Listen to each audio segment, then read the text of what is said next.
The government is preparing to seek the seizure and forfeiture of properties allegedly linked to former congressman and former Ako Bicol Party List Representative Salico. As authorities move to recover assets believed to have been unlawfully acquired. The Interior Local Government Secretary John Vic Remulla said justice will be eventually reached through civil asset forfeiture regardless of where the former lawmaker may be hiding.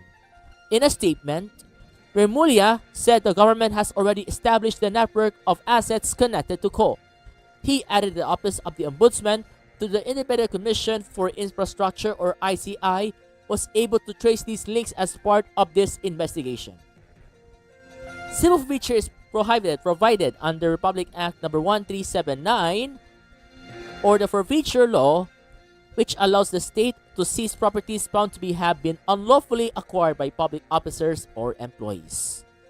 Co reportedly went into hiding following President Ferdinand Marcos Jr. expose of firms allegedly involved in ghost flood control projects in different parts of the country.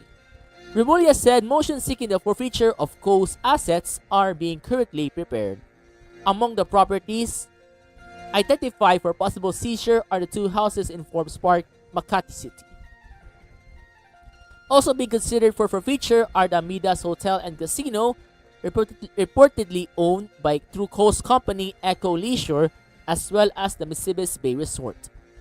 The DILG chief said efforts to arrest Co have been complicated by reports that he is allegedly hiding in Portugal and may be holding a Portuguese passport. Despite these challenges, Remulla said authorities remain alert and prepared to act once Co makes a misstep. Meanwhile, the Philippine National Police or PNP has called on all co-accused. Meron tayong mga co-accused po. Co-accused pala. Okay. As called on co-accused of controversial contractor Sara Diskaya to surrender as tracker teams had begun a manhunt in connection with a non-bailable case involving an alleged ghost flood control projects in Davao Occidental worth 96.5 billion pesos. 96.5 million pesos.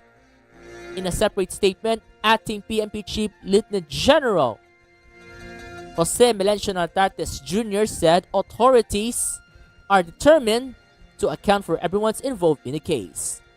Nartates said the PNP is coordinating closely with the National Bureau of Investigation or NBI for a unified and swift operation to serve the arrest warrants. Our units and tracker teams have already started working to serve the arrest warrant against all the respondents in this case.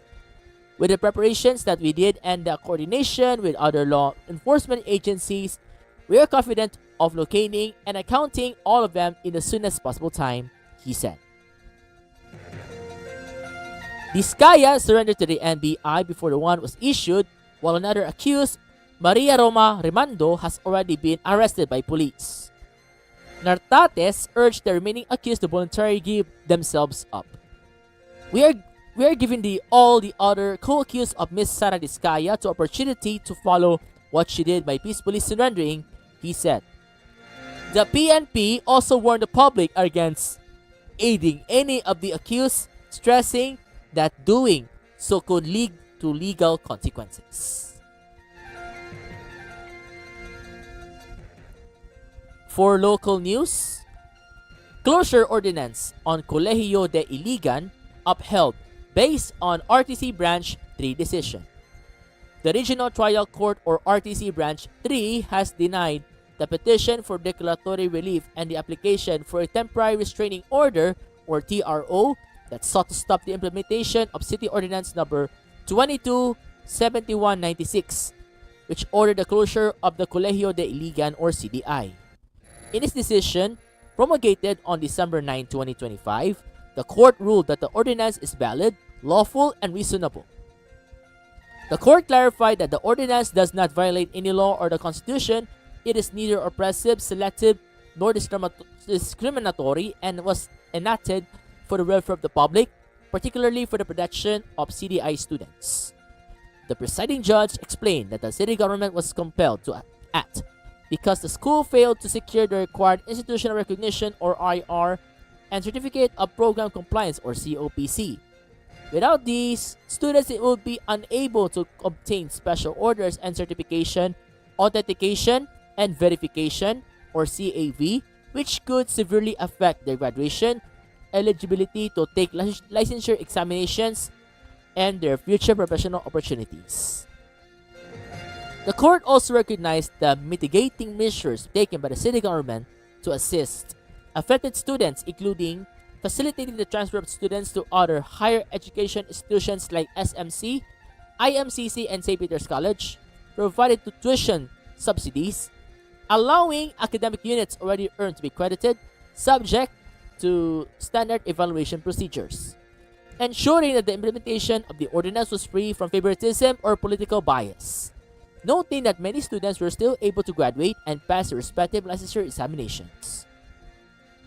In a Facebook post, Iligan City Mayor Frederick Xiao stated that the court's decision should not be viewed as a legal victory, but rather as an effort to safeguard students, to uphold the quality of education and protect the welfare of Iliganos. He also expressed gratitude for what he described as a clear and fair ruling that helps secure the future of the youth and provides sound direction for the city. And that was the latest developments here and what's going on from the articles of ABS-CBN News and Asenso News Iligan. Ayan mga ka-squad. So, nakabalik nyo sa normal natin time mga ka-squad. Oras natin mga ka-squad, 7:41 ng gabi. And we all know that na medyo na-confuse ako. Okay? Yeah. And so, we're talking about where my plan for next week. I'll be going to Iligan or Cagayan de Oro. Basta, abangan po yan next week sa papatuloy ng Vlogmas 2025. Okay!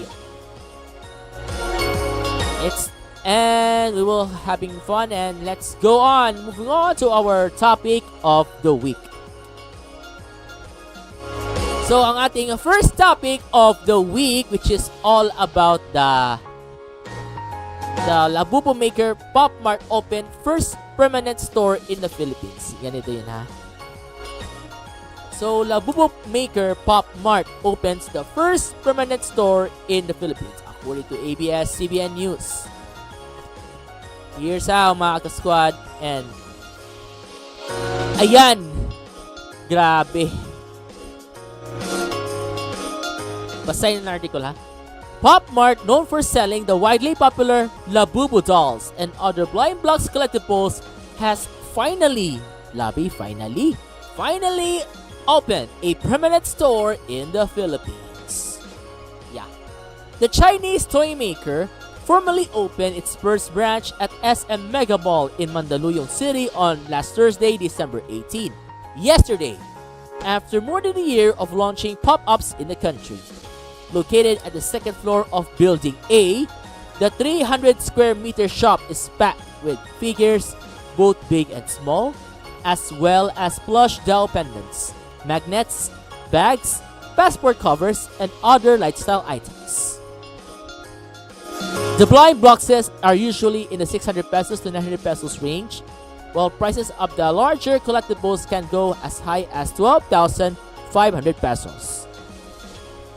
Aside from Labubu, the store also carries other beloved Pop Mart character brands such as Cool Panda, Molly, Hirono, Dimo, Crybaby, and Kubo, among others. Fans can also find collections with Disney, Care Bears, Harry Potter, Alien, and even League of Legends. Tapos, next slide please. Local celebrities join other Pop Mart enthusiasts as they browse a dizzying array of products in the newly opened store. Grabe naman na bagong store na ito na-open. Open na ba ang bagong store? Yeah. Among them was actress Marian Rivera, who said the large Hirono figure, grabe na Hirono figure, caught her eye. Grabe natin yun. May sa eyes ba? Because the characters resembles her son. Actually, ang first collection ko is Hirono kasi nakita ko yung parang kawig siya ng anak kong lalaki. Kaya ako na in love sa kanya. And sabi ni Marian de Bell. Lang, the creator of Hirono will hold a fan signing session in store this Sunday, December 21. The event will be open to 100 lucky fans. Grabe na tayo na-change o Wi-Fi ba? So, 100 lucky fans will chosen by an online raffle. Grabe naman. Rivera's fellow actress and celebrity mom Pauline Luna Soto, for her part, she said she is a fan of the Molly characters. Grabe ng mga face, no? My kids play with them. Contrary to what others do, we actually play with these kids. With these toys. We don't just put them in the shelf because I have a 1-year-old and an 8-year-old, si Tali, and they play with the dogs. She said. Okay? For those who can't get enough of Pop Mart, the brand has a towering Christmas tree installation at the SM Mega Fashion Hall, just a short walk from newly opened permanent store. It also recently opened a pop-up store in Quezon City with characters you imagine in coffee-themed designs. Ganito yun natin ang post natin to mga ka-squad and realize that so we're talking about the open the store. So we're starting with something that's kind of a flex of childhood nostalgia and capitalism colliding. The Pop Mart finally opened a permanent store in the Philippines. Yeah, big news na yan para sa ating mga ka-squad. If you're into blind boxes, collectible dolls, and spending hundreds, sometimes thousands of pesos on tiny figures that may or may not be worth. So, Pop Mart's first branch officially opened at SM Mega Mall. Nasa Mandaluyong City. Grabe. Sa Mandaluyong City na buksan ang SM Mega Mall. Like a 300 square meter shrine to cute little plastic things you open at like a treasure chest. Hoping you didn't get it. Well, the same thing you got last time. So blind boxes are going for 600 to 900 pesos. But if you're taking bigger collectibles, so we're talking up to 12,500 pesos. Yeah, you heard it right. That's a lot of cash for a tiny plastic panda. They got all the usual suspects like Labubu, Skull Panda, Molly, Hirono. Basically, if it exists in a pop-up mart, it's probably there. And then, because capitalism never sleeps, there are collabs with Disney, Care Bears, Harry Potter, Evangelion, and LOL or League of Legends. So basically, whether you're a K-pop fan or a Harry Potter nerd or just someone who likes cute things, there's something here to guilt trip your wallet. Of course, may dyan ang mga artista like sa ni Dinong Dantes na si Marian Rivera swoop in because the Hirono figure apparently looks like her son. Big parenting flex, I guess. And Pauline Luna Soto admitted she actually lets her kids play with the toys instead of just Instagramming them on a shelf like the rest of us. Honestly, I respect that. Okay. Nothing worse than toys collecting dust while your kids' screen time skyrockets. So, and if you're really into a Pop Mart, there is a Christmas tree installation nearby and a coffee team pop up in Quezon City because cute things plus a caffeine apparently equals cultural dominance. So mga ka-squad, here's the real tea. I get it. Blind boxes are fun, and yes, the thrill of the surprise is oddly addictive. But if you're dropping thousands of pesos, and just remember, it's a tiny figure. Tiny, maybe it's cute, maybe it's a dud. Either way, Pop Mart just officially made it impossible to walk by a SM Mega Mall without contemplating your entire adulting budget. Ganyan to mga ka-squad, di ba? As we'll know it kung gagaling ba ang ating sa bagay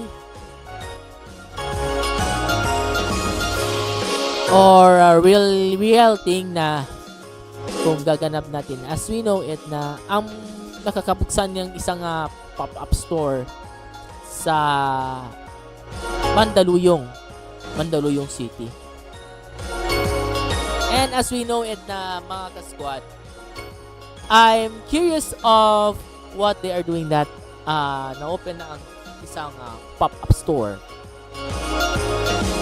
So, isang pop store sa Pop Mart yan na makita yung mga Labubu maker. So, makita natin sa TV screens kung sakali na may mga produkto na mga Labubu. Grabe mga anik-anik things na ilagay sa bag. Grabe naman mga ka-squad, no? And we know it na ang Pop Mart ng Labubu ay ginagawa ng mga design. So, actually, it's a design that we could expect. Daming mga designs, no?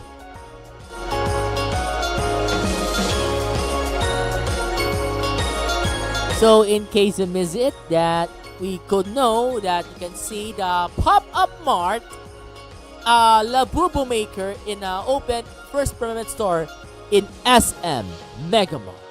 Yep, and that was a huge surprise for the people who loves stop toys to play, to decorate, etc. Ayun, so okay. And that was a topic of the week number 1, mga ka-squad. Stay tuned mga ka-squad. Up next, we have some Queendom partner na members ng Queendom ng All Out Sundays na si Marian Osabel. Ikinasal na kung sinong showbiz partner. Non-showbiz partner pala, mga ka-squad. Okay mga ka-squad, ang ating oras 7:53 ng gabi. At magbabalik ang programang SquadiE'S Night Live after these messages. So, don't go away. We'll be right back as we know it. At magbabalik po kami after these messages. Stand by and we'll be right back.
And we're back sa Squaddies Night Live! Makikita natin outside na ang fireworks narinig ko sa studio sa Dangkagan. And so, that was the last day sa Pasko ng Bayan 2025, mga ka-squad.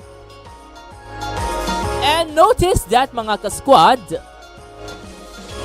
na curious ako. Yeah. Okay, 7:59 on the clock and we're back! And sa ating mga ka-squad, dyan. Let's see if there's go on legit sources natin. Kaya nga, and it's confirmed. It's confirmed talaga, confirmed talaga, mga ka-squad. Ikinasal na agad-agad kahapon ang last Wednesday ang Queendom partner, the Clash 2021 winner, Marian Osabel. Ikinasa na ang isang non-showbiz partner. Wow, mga talaga, mga squad. Here's the proof. The proof of you all. Many proofs. Queendom's Marian Osabel is now married to her non-showbiz partner, Patrick Santos. Sige, happy na ito. Hindi ba din sa Tangkagan? Yeah! I heard that right, that fireworks is hearing. It's at exactly 8 o'clock. Yeah! Let's continue. Queendom's Marian Osabel is now married with her non-showbiz partner, Patrick Santos. On Instagram, Pat shared some photos from her Cebu wedding held in Calamba City, Laguna on December 17, along with her with a heartfelt reflection. At sinulat ni Patrick Santos ay, "Prayer works miracles. It was spirit across our paths, bound us together, healed us and keep us strong, and gave us purpose. We prayed hard to meet each other, and surely we did." Pat wrote, "I was drawn to you. It felt exactly like finally meeting my soulmate. I fell hard and I fell fast. Falling for you was easy, and while loving each other came with challenges, it always felt right. Our love felt like the perfect answer to the question, why? Yeah, I know. My inner deserved loving self is spongy the air right now." Pat expressed his gratitude to her families, friends, and everyone who graced their intimate wedding.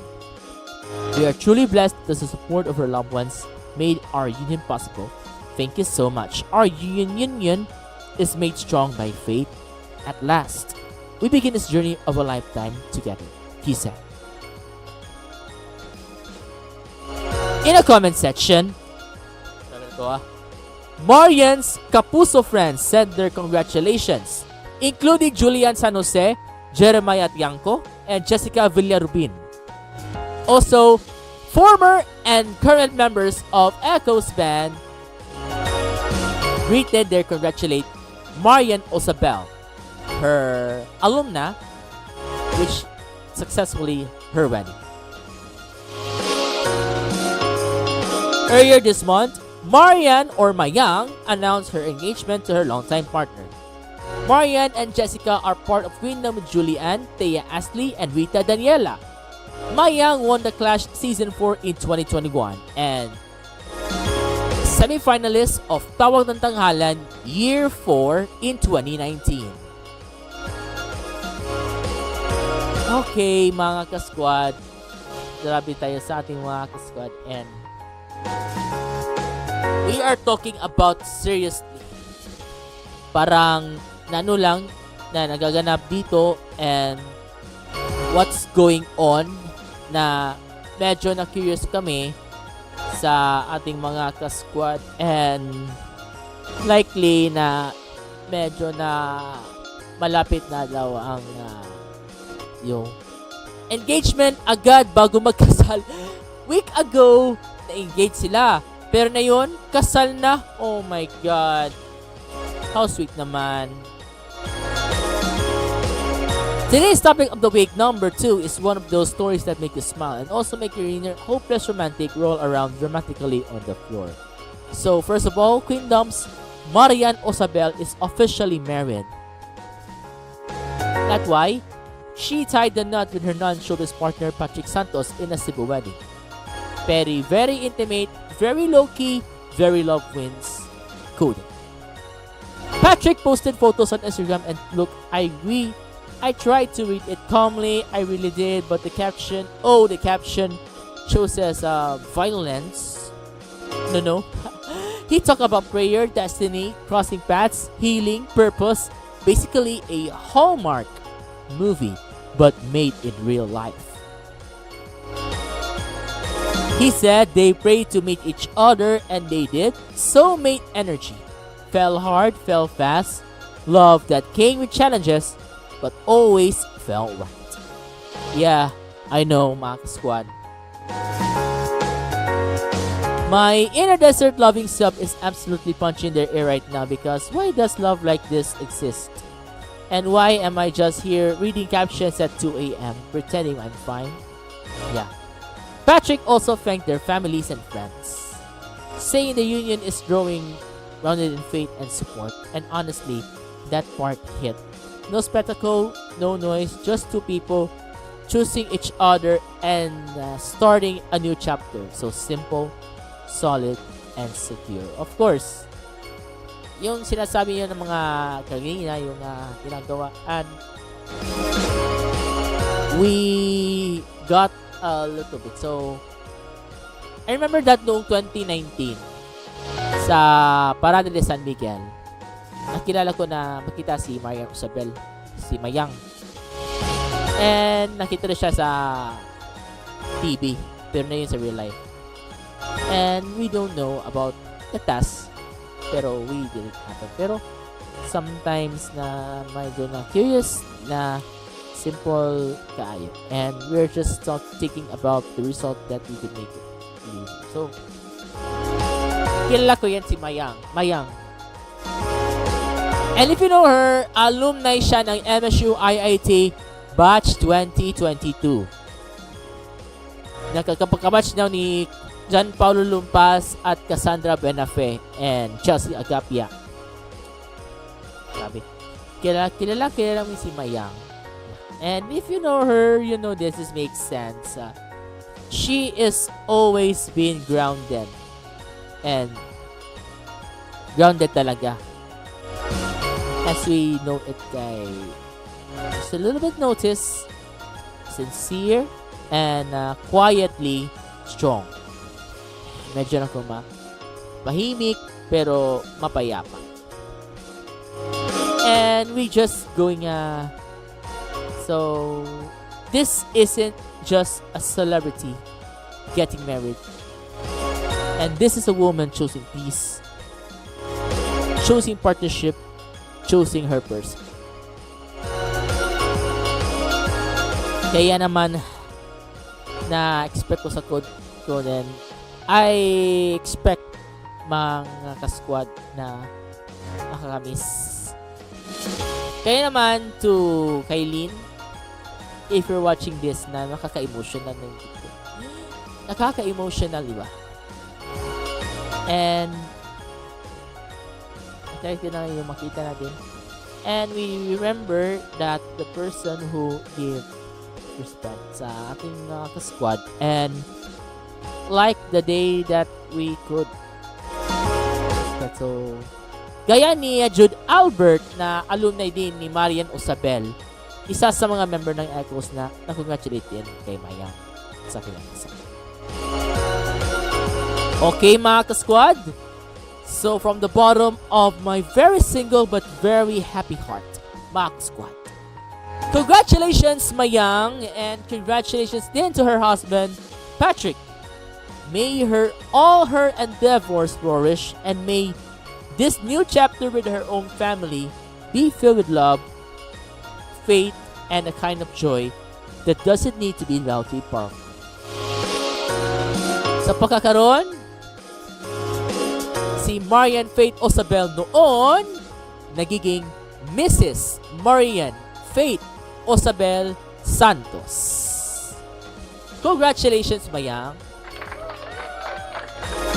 Woo! Mga ka-squad, nakakapagod na ako.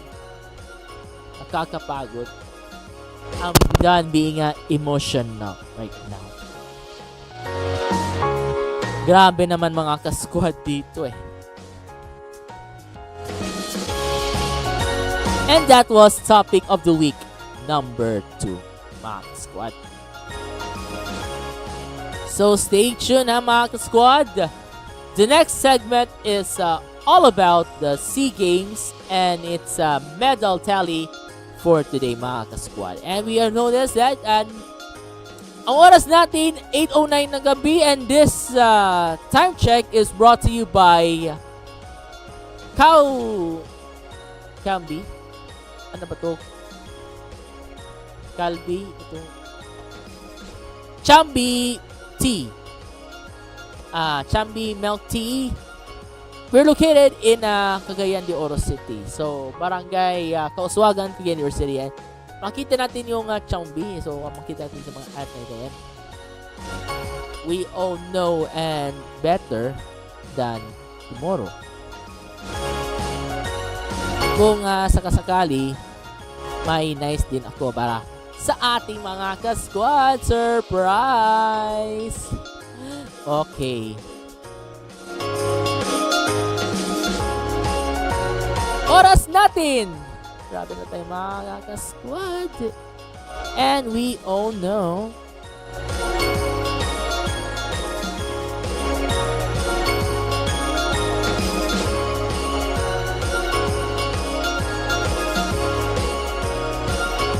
ang oras natin, 8:11, at magbabalik ang programang Squaddies Night Live after these messages from our sponsors. Stick around, mga ka-squad!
Alright mga ka-squad, 8:17 ng gabi and grabe naman mga ka-squad, ang bilis no? Okay, well, just having an update on SEA Games. So, we are just developing story about the sports happenings about the SEA Games. So, mga ka-squad natin dyan and we're just getting started, diba? So, not just one but two news topics regarding the SEA Games updates. And first is with SEA Games Gold, Filipino silence doubles. Dubbers, we belong at the top. For the Philippine women's national football team, their historic gold medal in the 2025 Southeast Asian Games, SEA Games, serves as an answer to those who have double dubbed them along the way. The Filipinas ended Thailand and Vietnam's duopoly in women's football, becoming only the third team to win the gold in the SEA Games. In the latest in a long string of highlights, the trailblazing Philippine squad includes a 1-0 win over host New Zealand in the FIFA Women's World Cup 2023. It also an improvement from their bronze in the pandemic-delayed SEA Games in Hanoi in 2022. And bounced back performance after missing out on the semis in the 2023 SEA Games and failing to make it out of the group stage in the AFF Women's Championship earlier this year. The recent setbacks served as fuel for the Filipinas, who entered the SEA Games determined to prove a point. So I think it's just anytime we can put our country on a pedestal and make it the talking point and make sure people are talking about us and know how strong we are. I think that's the most important, said Olivia McDaniel, who was once again the hero of the team. People are always doubting and talking us about us and saying we don't belong here. But we belong in these conversations. We belong you know at the top, she stressed. We're just continuing to prove that again and again. We want to be regulars at the top. The road to the gold medal was not straightforward, especially after the Filipinas dropped their tournament opener to Myanmar 1-2. A slim 1-0 win over defending champion Vietnam and a 6-0 demolition of Malaysia sent them to the semifinals, where they defeated Thailand in a penalty shootout. 4-2 after a 1-1 stalemate over 120 minutes to claim a finals berth for the first time ever. A silver medal would already be historic for the Filipinas. Their eyes were firmly set on the top of the podium. We never want to end on a loss. We are going to win bronze or we are going to win gold. We gave ourselves no choice, said skipper Halilong, who reached a personal milestone of 100 caps against Thailand and celebrate her 101st by helping the Filipinas win gold. The goal was ours for the taking, she stressed. We did not lose our first game just to lose in the end. We dug out a hole but we put ourselves in. Their gold medal showdown against Vietnam also went to a penalty shootout, but unlike Thailand, the defending champions displayed nerves of steel in making their first live kicks. It went to sudden death where veteran Jackie Sawicki sent her shot to the top left corner and McDaniel came up with a save on Tran Titu, a sequence that won't be forgotten by Filipino football fans. This is what we asked for, Long said. Reflecting on their penalty shootout, if this is what it takes to win gold, we're going to do it. We're going to step out to the plate. We're going to take it every penalty until how many people take them again and again and again. We're going to finish this game on top. Samantala mga ka-squad, Filipina tennis ace star. So another one is all about Alexandra Ial, which puts her historic SEA Games gold in a different, more personal league.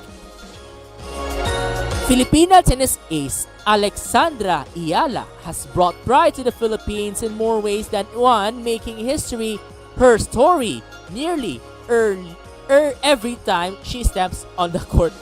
A little early.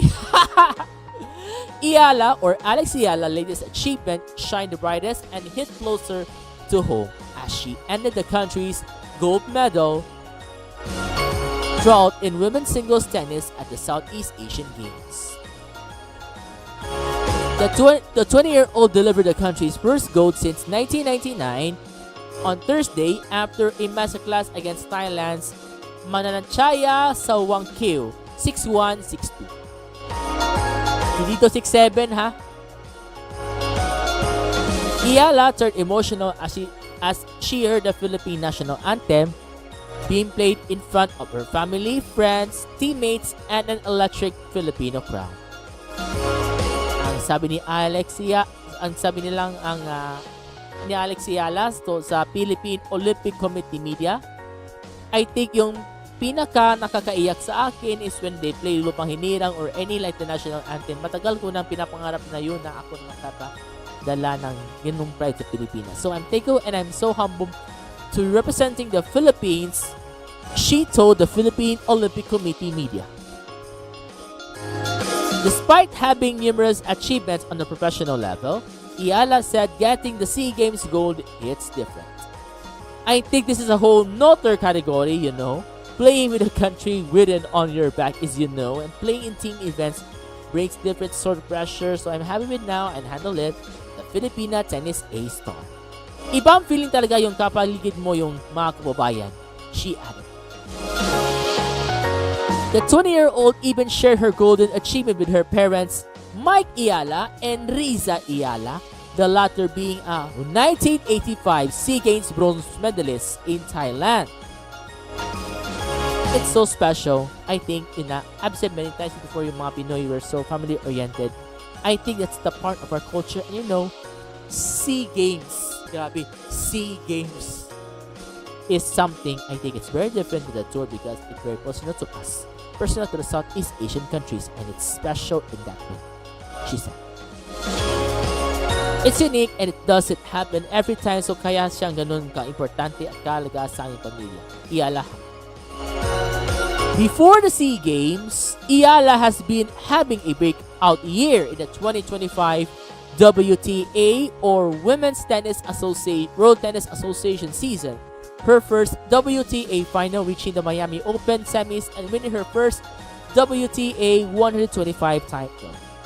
In my mind, this is the start of the next season. I mean, to end the year on this high is such an amazing thing.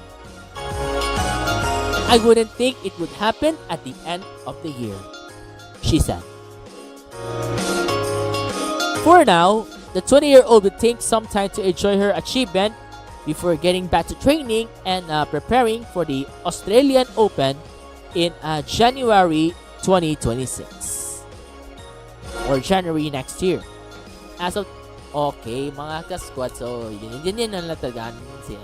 Okay mga ka-squad natin dyan, narito na po ang official medal tally ng latest rankings ng SEA Games or medal tally as of today, bago nangyari ang closing ceremony bukas. So mga ka-squad, here we go! Go, go, go!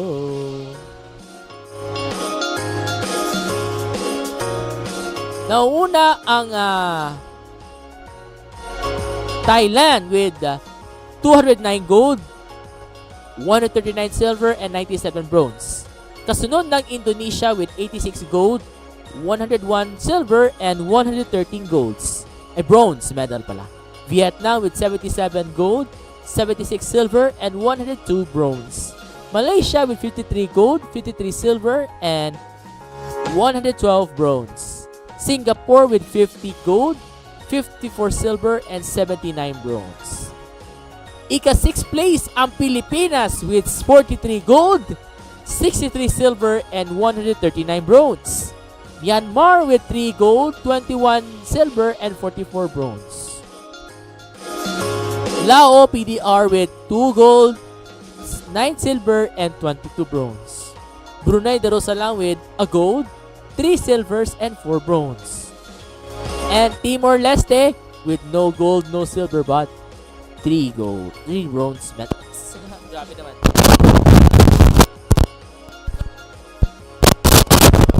Samantala, ang Cambodia ay hindi nakadalo sa SEA Games dahil disqualified. Yeah, disqualified palaga yung mga mag-disqualify sa SEA Games kung sakalan nila.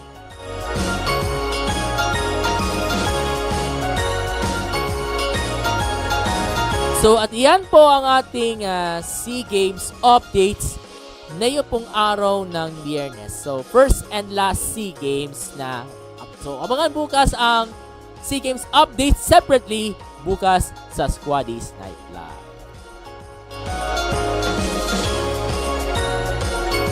And before we wrap this up mga ka-squad, wait, hold up mga ka-squad So may malaking akong announcement, and yes, this is one of those the pause the music moments. So drum roll please. So yeah, SquadiLogues is officially rolling out Paandar 2025, the year-end review. Ito na yung moment na binababalikan natin ang lahat ng Squad Ligaya moments for the past 12 months. Starting off from the Yandy moments, drum and lyre moments, the mga beauty queens, music, pop culture, at kung ano-ano pang ganap na bumubuo sa 2025. Lahat yan at sisimulan natin at hindi pa tapos tayo dyan. Kasama rin sa Paandar 2025 ang SquadiLogues Top 10 Newsmakers of 2025. Kapalocal, national, international, sports and entertainment, lahat sagol-sagol ha. Kung sino ang umingay, tumatak, naka-inspire o literal na papag-wait, what? Sa ating desire. Nandito na ang lahat. And here's the schedule. So makinig kayo mabuti mga ka-squad ha. Ang Paandar 2025 ay magkakaroon tayo ng 2-part Paandar specials sa Squadi'S Night Live this coming Monday, December 29 at Tuesday, December 13. So next week. Then, ang main episode, ang pinakaabangang pasabog ay sa December 31, Miyerkules. So during the Squad Ligayang Salubong 2026. Ang ating New Year countdown. So, yes, sasalubungin natin ang 2026 na sama-sama, puno ng kwento, balikan, at pasasalamat. Alright mga ka-squad, now we can breathe. Ay naku mga ka-squad. Mga ka-squad, maraming salamat sa pagsasama at pagkikinig sa isa na namang makabuluhan na masasayang gabi dito sa Squadi'S Night Live. Kung meron tayong mga suggestions, opinions, or gusto pang pag-usapan tungkol sa ating topics, huwag kalimutan mag-LSSC, like, share, subscribe, and comment.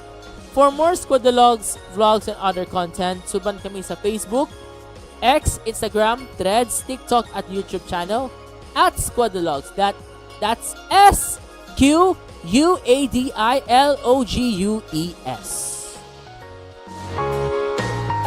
For behind the scenes updates at iba pang kwentuhan, follow us on Instagram and Threads. That's at rm.adalin. At kung gusto nyo maging bahagi ng ating vlogcast tulad ng Squadi'S Night Live, just message us on Facebook. We'll be happy to have you to join the conversation. Okay mga ka-squad, and this has been Squadi'S Night Live Season 2 Episode 12, December 19, 2025. Ako po ang inyong ka-squad, Rod Michael Adalid, saying, together, keep the faith every day because God is good all the time, and all the time God is good. God will make a way. Grabe naman. Stay safe, stay hopeful, and as always, dalaygon ang Diyos. Bye! See you next week.